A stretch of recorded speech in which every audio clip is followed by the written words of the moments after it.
मालती मॅडमला दळभद्री बोलणं इतकं महागात पडणार की चक्क राणीने त्यांचा हात पकडला आणि घराबाहेर ओढलं. विश्वास बसत नाहीये. मला आजचा एपिसोड पाहून इतका राग आलाय की काय सांगू. ही मालती मॅडम स्वतःला समजतं तरी काय. कालच्या भागात राणीने इंद्रासाठी जे काही केलं ना, ते फक्त पियेचं काम नव्हतं, ते प्रेम होतं. पण इंद्रा सरांचं कडू कारलं बोलणं आणि हसणं हे सगळं एका बाजूला आणि घरी झालेला महाभयंकर राडा एका बाजूला. मालतीने राणीला जे सुनवलं आहे, काय गरज होती तुला हे सगळं करायची, आणि ते दळभद्री कामगारांसाठी. ही भाषा ऐकून माझं रक्त सणकलं. मला तर वाटतं या सिरियलला तर राणी विरुद्ध मालती असं नाव द्यावं. राणीने दिलेलं ते ताडकन उत्तर, कामगारांमुळेच तुम्ही आज इथे आहात मॅडम, हे तर मॅडमच्या थेट वर्मावर बोट ठेवणं होतं. मला तर वाटतं मालती मॅडमचा हा राग केवळ कामगारांवर नाहीये, हा राग आहे राणीच्या वाढत्या महत्वावर.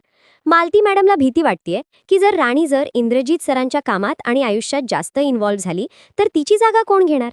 मी तर म्हणतो मालती मॅडम स्वतःच आपल्या मुलाला आणि आपल्या घराला उद्ध्वस्त करत आहेत. विक्रांत आणि गजाचा प्लॅन पुढे जाईल, पण तो मालती मॅडमच्या याच आंधळ्या रागामुळे.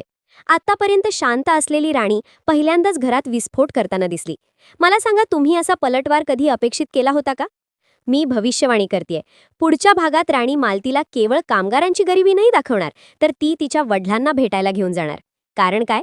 कारण मालती मॅडमला दळभद्री कामगारांची किंमत तेव्हाच कळेल जेव्हा तिला कळेल की राणीचे वडीलही त्याच कामगार वर्गातले आहेत.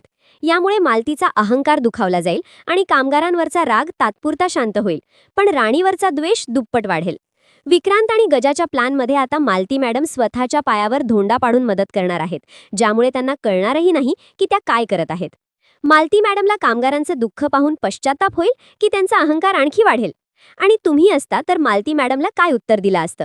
मला कॉमेंटमध्ये नक्की सांगा. लाईक, शेअर आणि सबस्क्राईब करायला विसरू नका. बेल आयकॉन दाबा.